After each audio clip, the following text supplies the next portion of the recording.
After 5 long years, we finally returned to the Chinese Grand Prix for the season's first sprint of the year. But is it time to activate some F1 fantasy chips? Let's check it out.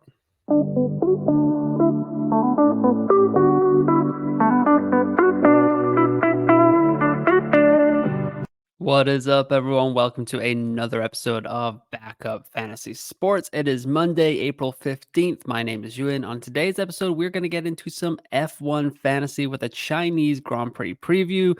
After 5 long years away, due to a myriad of reasons, we return to Shanghai.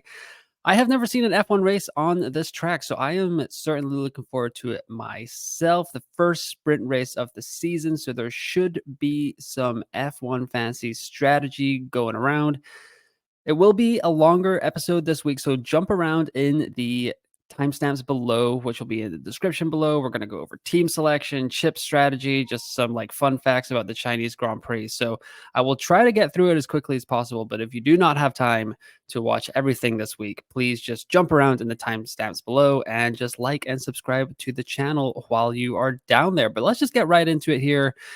Chinese Grand Prix preview, Shanghai International Circuit, 5.451 kilometers, 56 laps, 16 corners, 2 DRS zones. The first Grand Prix here was in 2004, and we have one of the longest straights on the F1 calendar here at 1.2 kilometers. So, instantly thinking about F1 fantasy, that should help teams that are fairly rapid in a straight line. Thinking Red Bull, thinking Ferrari, thinking Haas, even Williams, if they still got a little bit of that in their car, but a McLaren and a Mercedes could struggle here. But we will have to see how that's going to go with FP1 and the sprint qualifying, because as we talked about last week on the Japan review episode and the Chinese Grand Prix early thoughts episode, we figured out that, yeah, they are not going to lock our F1 fantasy lineups until the sprint race. So usually, or last season, when it was a sprint weekend, we would have FP1, then we'd have the Grand Prix qualifying. So then our lineups would lock right there. So we'd only get one data point to kind of build all of our teams off. But now in 2024, it's a new format where it's practice one, sprint qualifying, then the sprint, then the Grand Prix qualifying, then the Grand Prix. And it looks like F1 Fantasy, they have not changed this as of this morning, Monday, April 15th at 7:31 Germany time. Yeah, still the lineups are locking at the sprint race, not the sprint qualifying, which will be huge for F1 Fantasy lineups, as we can tell who's kind of maybe going to do well in the sprint, who's doing okay in qualifying for the Grand Prix as well. Could give us lots of hints and help us figure out what kind of chips we want to use. But this is the schedule for the upcoming weekend. Another rough weekend for the Europeans and the Americans, but after this, it does get a little bit easier. Miami is in the future, so don't worry, the Americans. Practice one is going to be in the middle of the night for most of us. 11:30 p.m. USA Eastern time. Sprint qualifying is in the middle of the night as well, but you'll wake up nice and early on Friday morning, my American pals, with some data to kind of consume for the next 24 hours as you decide who you want to put in your F1 fantasy lineup. Then the sprint is when our lineups lock. So that's 11 a.m. local time, 4 a.m. UK time, 11 p.m. on Friday night for the stateside guys and girls. And the Grand Prix qualifying is at 3 local time, 8 a.m. UK, and 3 a.m. Eastern for the USA Eastern. So, yeah, lots of late nights, but it will be worth it. Really looking forward to this Chinese Grand Prix in Shanghai. Heard a lot about it. Heard people do tend to like it, but it's been repaved since 2019. The cars have undergone a whole new set of regulations, so no one's really sure how it's going to react, which makes the Pirelli tire allocation kind of interesting. They've gone with a C2, C3, C4, so the kind of the middle set of tires, kind of maybe trying to cover all the bases. Don't want to go too hard, don't want to go too soft. That'll be interesting. When we last had this exact same set of tires, it was in Saudi Arabia, and Red Bull absolutely dominated, which doesn't really matter. I mean, they'll probably dominate on any set of tires, but it was just something to think about if you are building a non-Red Bull lineup, which I would highly not recommend this weekend in F1 Fantasy. Going over here to the last time that there was a Chinese Grand Prix was 2019. And yes, your eyes do not deceive you. Valtteri Bottas did take pole position in qualifying in a silver arrow here in Shanghai 5 years ago. Finished second behind Lewis Hamilton, but yeah, look at these names. Qualifying Valtteri Bottas, Lewis Hamilton, Sebastian Vettel, Charles Leclerc, Max Verstappen in fifth. Can you imagine that? Now 5 years down the line. Pierre Gasly was in a Red Bull then. Daniel Ricciardo was in a Renault. Nico Hulkenberg was in a Renault. Kevin Magnussen, Romain Grosjean. Wow. And then in the race, it was Hamilton, Bottas, Vettel, Verstappen, Leclerc, Gasly, Ricciardo, Sergio Perez in a Force India, I believe.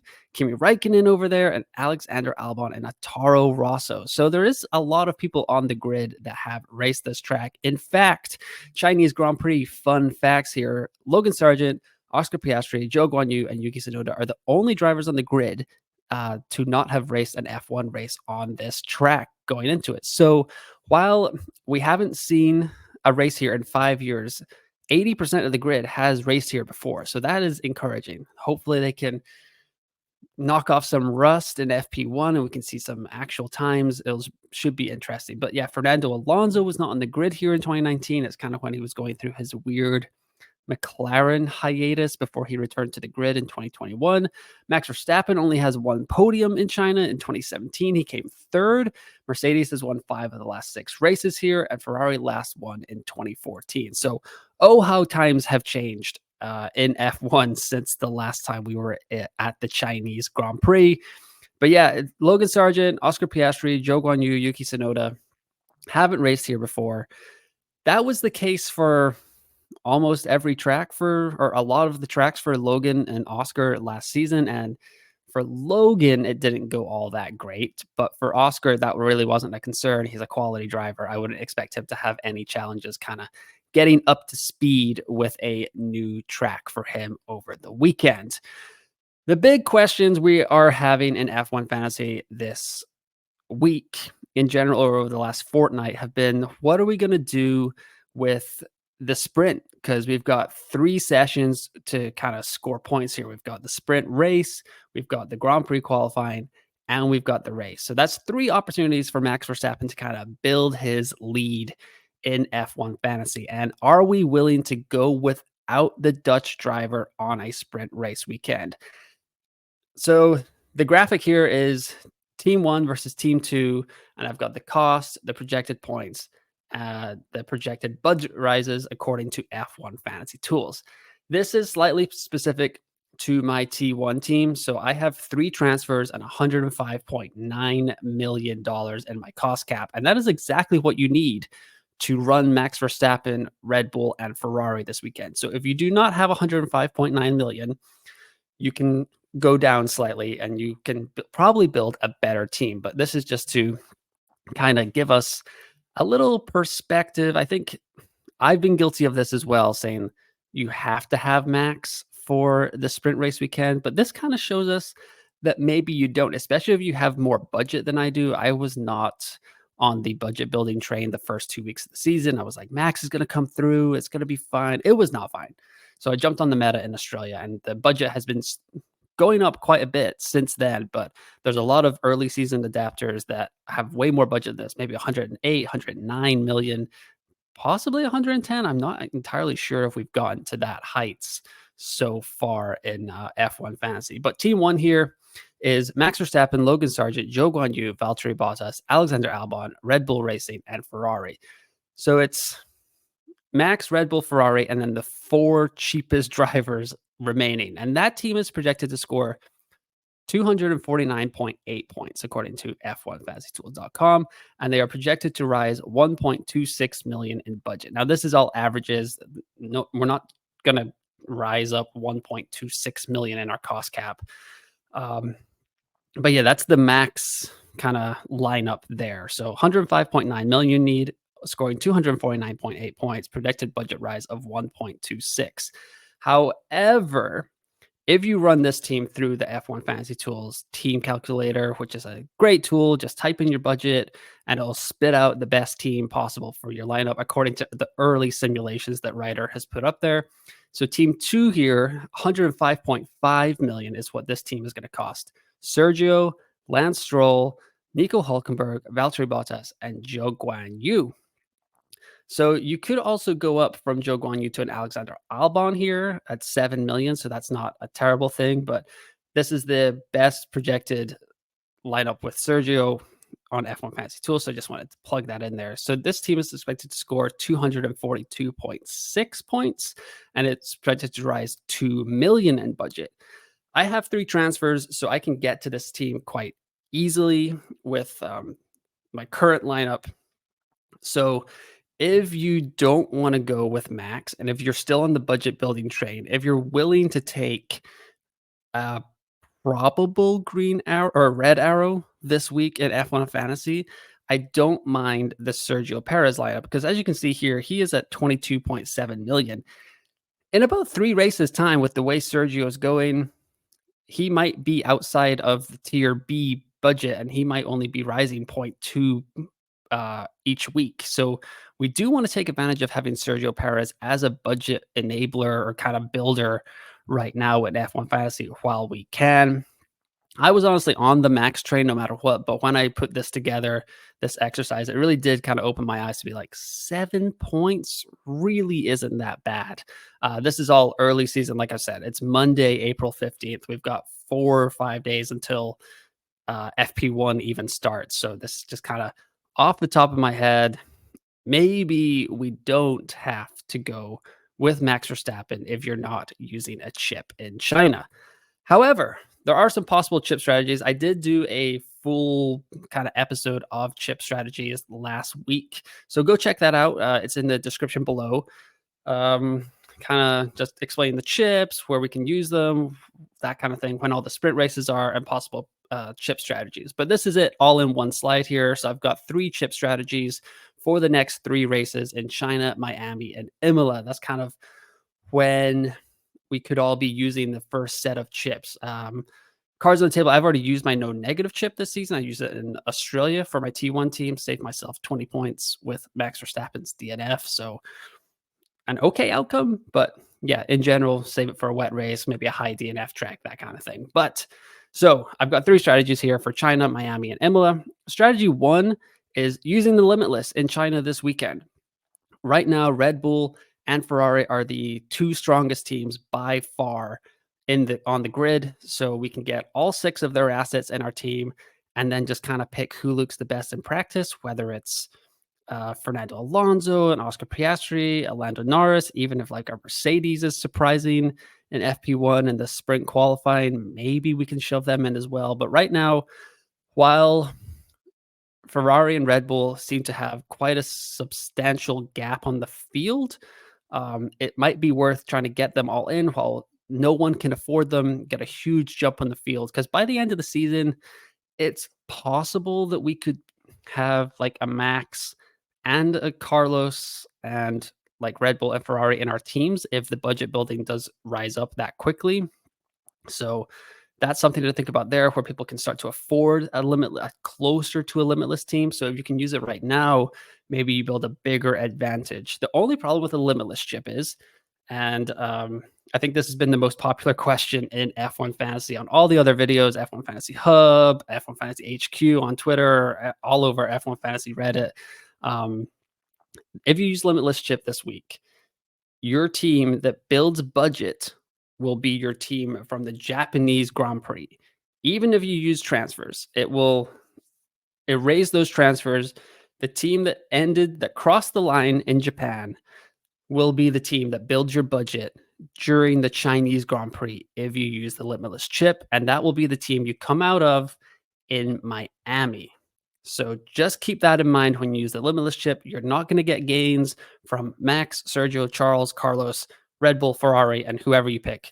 It's going to be that team that you had in Japan. So just remember that when you activate the limitless chip, if you're still thinking about budget building, that's kind of where you need to be. So if you set yourself up in Japan, you could have the best of both worlds where you gain budget, but you're also using the limitless chip.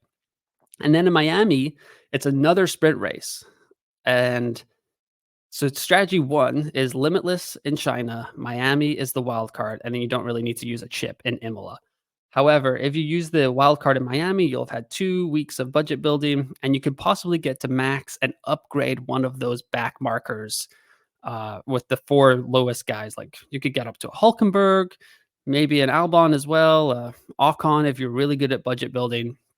So that is where you could use the wild card to prevent yourself from taking a -20, -10, and saving those points and setting yourself up with max. And then with this limitless wildcard strategy in China, Miami, you can have Max Verstappen in both of those and gain huge points in F1 fantasy. In China, our strategy number two here is no chip in China. Miami, you use the limitless, and then in Imola, you use the wild card. So for here, if you have three transfers, which I do, let me know in the comments below how many transfers you have, what your plans are for China, and if you like any of these chip strategies here, let me know. So China, I would use no chip. I would just use all three of my transfers, get to like that Sergio lineup that was kind of budget buildy with Lance Stroll, Nico Hulkenberg, that kind of thing. I'd probably take my lumps in China, probably see a red arrow outside the top 50K, I would assume is how far I would drop, depending on how many people activate the limitless. And then, but in Miami, I would have myself set up so I would have a Sergio Perez, a Nico Hulkenberg, a Lance Stroll to build more budget. But I could also still use the limitless chip in Miami to kind of get the triple Red Bull, triple Ferrari. I'm not sure how Miami is going to play out. I'm not sure of the weather yet this week. It looks like in China this weekend, it's going to be kind of cool. It's starting off hot this week, but getting cooler. And then on Friday, there might be some rain along with Saturday, but should be fairly dry ish as of now. But as we get closer, I'll tweet out some stuff on X. You can follow me there at UNFPL, and I will tweet out the weather forecast as it gets closer to the day. So anyway, so you use no chip in China, limitless in Miami to get the Red Bull. And then if you want a wild card out of that and kind of boost yourself back into more of a budget buildy, like if Sergio is not performing well or Ferrari looks strong again, Imola sounds like we're going to get some major upgrades for Ferrari. So that might be when you want to get back on the Ferrari assets if you've gone off them to get to Sergio anyway. So that might be nice for the wild card. So that's strategy number two.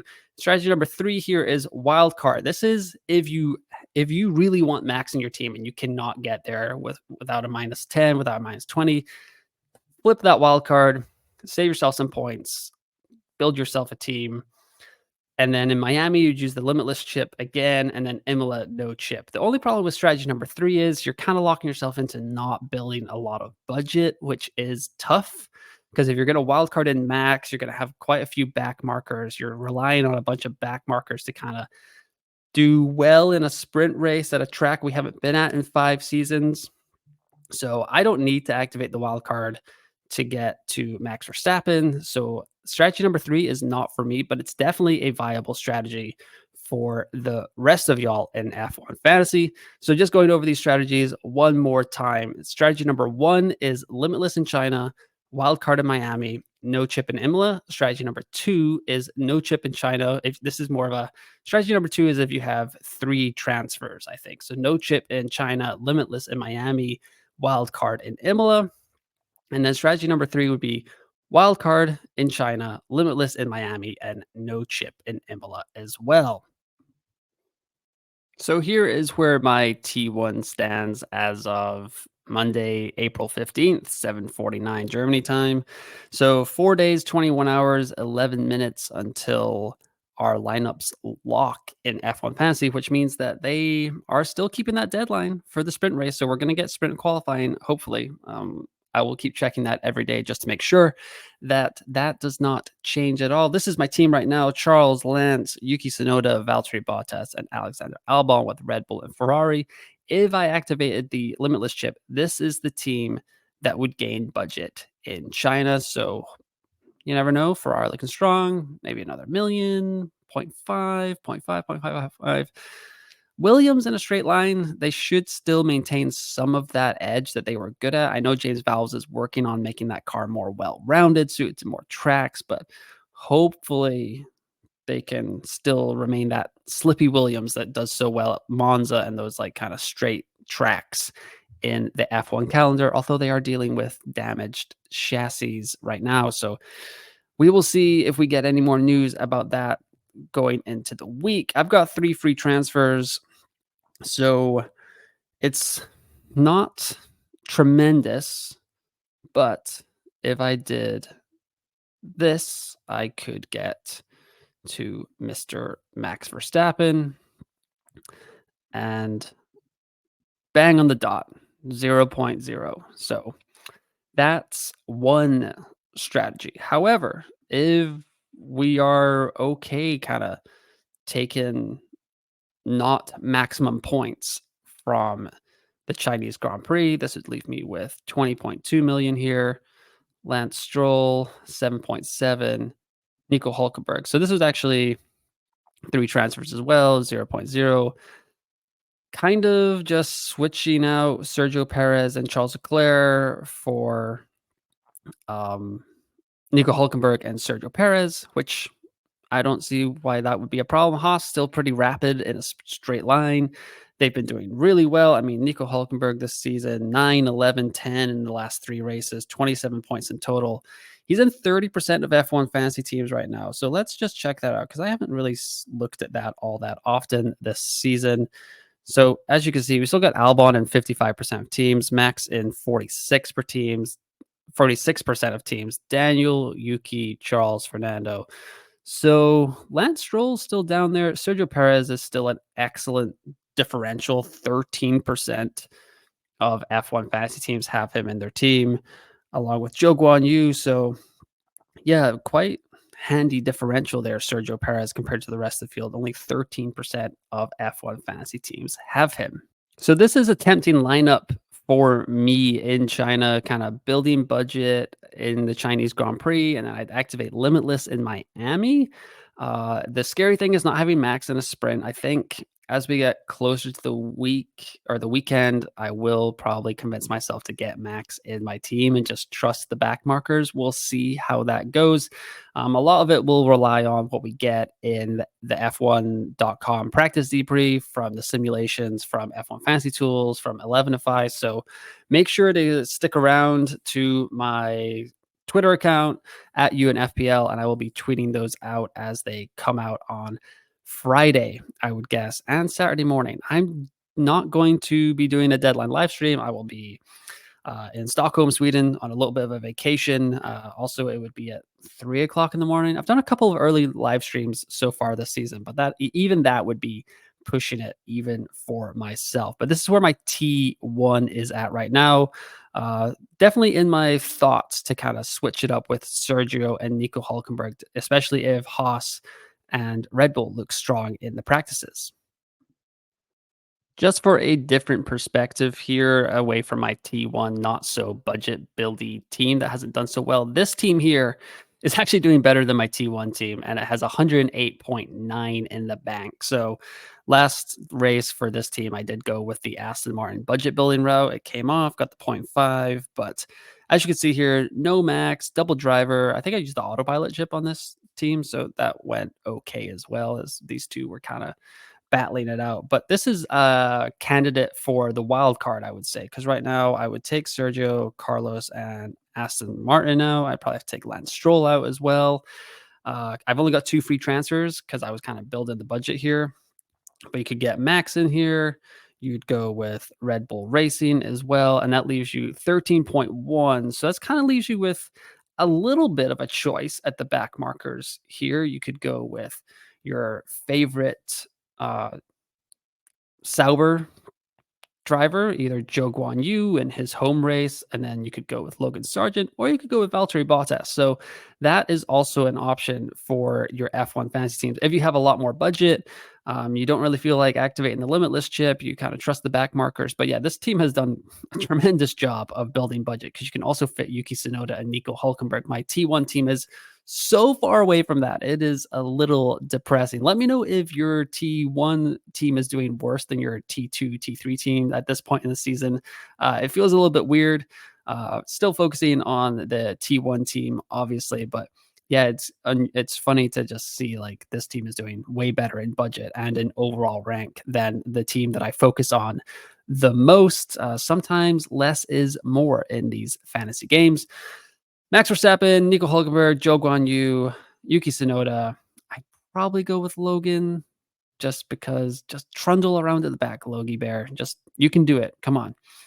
We'll see. It's the DNFs helped in Japan get Logan that kind of budget boost to 0.5, 9 points in China, but 0, 7, Bahrain. So he's scoring positive points, which is good for Logan Sargent. So compared to last year, I think he ended on negative 17 points total for the 2023 F1 fantasy season. But this is another option for you guys that have more of a bigger budget than I do with my T1 team. This is my T3 team, has way better budget. It does feel good to get Max in there. So I think if I went with this route, definitely activate the wild card because I'd be taking a negative 20 for this. So yeah, this would be an appropriate time to play the wild card chip in your F1 fantasy teams if this is something you are looking at this weekend. Here's one last reminder of the lineup lock for Saturday, April 20th for the Chinese Grand Prix as we return here for the first time in 5 seasons. Local time is going to be 11 a.m. is when the lineups lock. UK time, 4 a.m. and USA Eastern, 11 p.m. on Friday night. So just keep that in mind if you are a stateside viewer and fan of Formula One and F1 fantasy. But that is going to do it for this week's episode. It was a little bit of a longer one. I appreciate if you watched all the way to the end here. There's going to be a ton that comes out between now and Friday. I'm thinking about doing a final thoughts video on Thursday night. I will let you guys know, or otherwise I'll just like binge them in a tweet on Friday morning or something along those lines. If there's anything that comes out on media day or any data, just stuff kind of popping up in F1 fantasy world. In F1 fantasy news, Fernando Alonso looks like he's staying at Aston Martin for the foreseeable future with an ambassador-like lifetime role, and they unleashed the 2025 F1 calendar that does look a little bit more regionalized. So good job by F1. We are getting there slowly but surely for their 2030 net zero campaign or whatever is going on there.